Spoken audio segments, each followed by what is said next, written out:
Entre una generación y otra que tienen que asumir responsabilidades con sus padres mayores, como también con sus hijos pequeños.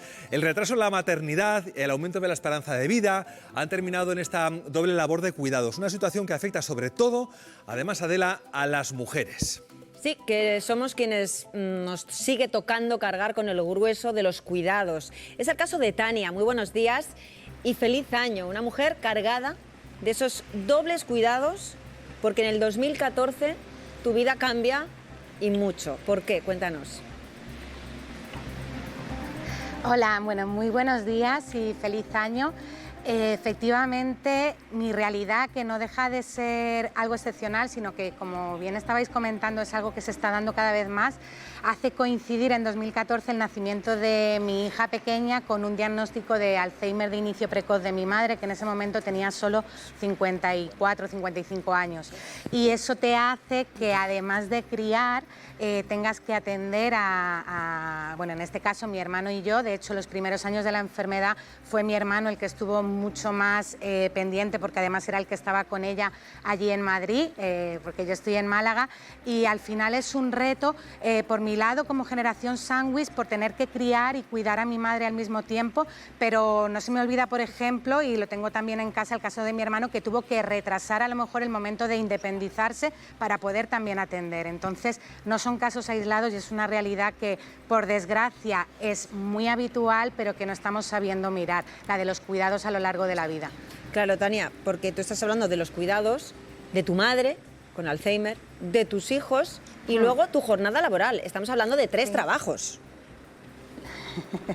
Efectivamente, de hecho yo vengo del sector de la dependencia. En el momento en el que a mi madre le diagnosticaron, yo precisamente en ese momento empecé a ser directora de una fundación en la que atendíamos también a personas mayores dependientes, y a mí lo que me sirvió es, para esa mirada que yo tenía hacia las personas mayores y hacia las familias que cuidan, el empezar a vivirlo en primera persona te enseña otros retos que quizá como profesional no estaba sabiendo ver, ¿no? Porque al final no es lo mismo acompañar a nuestros hijos y a nuestras hijas en un camino de cuando nacen bebés de dependencia hacia la autonomía, que en el caso de atender a padres, madres, el camino es el contrario. Estás acompañando a una persona que es autónoma, que ha cuidado de ti, a un camino hacia la total dependencia, con lo cual eso además lleva a un proceso de duelo que como sociedad tenemos que saber ver y tenemos que saber atender, especialmente desde las empresas. Enseguida te preguntan los especialistas, pero una última pregunta. Qué difícil a veces es pedir ayuda y luego que al cuidador también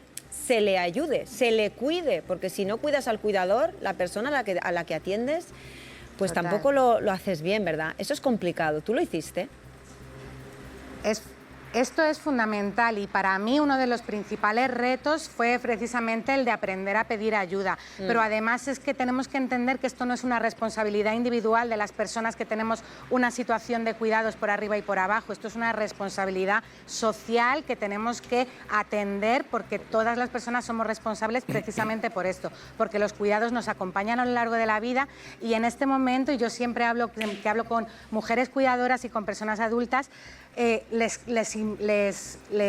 quiero decir la importancia de que ahora que podemos decidir, decidamos y tengamos comunicaciones en familia de cómo queremos ser cuidados en caso de que sea necesario. Qué buena idea, doctor. A ver, es que es muy importante lo de los cuidadores, porque luego terminan padeciendo, yo lo he visto en mis años de ejercicio en residencias de ancianos, el síndrome del cuidador, y vienen en estados en los que ya no son capaces de ocuparse ni siquiera de su propia vida. O sea, es cuando ya colapsan del todo. Y es triste ver cómo tenemos una legislación que dice que debemos cuidar a estos pacientes que son crónicos, también a los psiquiátricos, y fijaos lo que está pasando a nivel social. Nadie se moja el culo, con perdón de la expresión, nadie.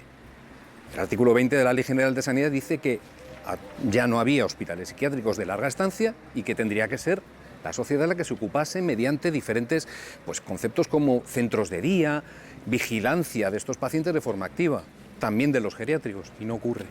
Claro, pero estamos hablando, Tania, de una generación en la que parece que nos echamos todo a las espaldas, María Eugenia. Y no sé hasta qué punto también tenemos que soltar un poquito de lastre, y si tenemos a una familia extensa, con delegar, hombres ¿no? incluidos, que también... Reparto. Yo he sido cuidadora. Sí. Y creo que es una de las mayores satisfacciones de mi vida, haber podido cuidar hasta el cansancio extremo, noches sin dormir, a una persona de mi familia. Entonces sí que tenía un escape y era ir a la Gran Vía. Cogía un autobús, iba a la Gran Vía, Claro. a mezclarme entre la gente. Estoy hablando de sábados y de domingos. Y eso me bastaba. La verdad es que es lo mejor que me ha pasado en mi vida. Yo también quería preguntarte una cosa, Tania, porque, claro, tú estás en medio. Tienes a tu madre por arriba, a tus hijos por abajo. ¿Hay algún momento en el que tus hijos te dicen, jo, es que no me estás prestando el tiempo y la atención que yo también necesito? Porque yo también te necesito. ¿Eso te han llegado a decir en algún momento? Nunca. En mi caso no me ha pasado, también porque date cuenta que mis hijas han crecido con la enfermedad de su abuela, o sea, lo han normalizado desde que eran bebés y de hecho más allá, por ejemplo, había veces que venía mi suegra a casa y a lo mejor mis hijas, pues abuela, hazme la merienda o abuela, tráeme un vaso de agua. Y cuando era mi madre la que venía a casa, ellas mismas, muy pequeñitas, le decían, abuela, te traigo un vasito de agua, abuela, ¿quieres que te traiga de comer algo? Ellas también lo han normalizado. Qué bueno. Pero hay que tener mucho cuidado con el romantizar los cuidados. Yo soy cuidadora, creo que cuidar es un acto de amor, como estaba diciendo la compañera en el plató, pero tenemos que entender que muchas mujeres están renunciando a sus carreras profesionales para cuidar, con lo cual esto nos aboca a que el día de mañana seamos dependientes económicamente de alguien que nos mantenga. Entonces, por eso digo que la responsabilidad social de mantener los cuidados entre todos y entre todas, porque si no, al final seguiremos siendo las mujeres las que estamos empobrecidas. Qué importante ese mensaje que acabas de decir, de lanzar, y ahí queda para quien corresponda y que lo recoja. Tania, muchísimas gracias por estar hoy en Mañaneros. No, muchas gracias a vosotros, a vosotras. Feliz año. Un feliz año. Bueno, a ver, Guzmán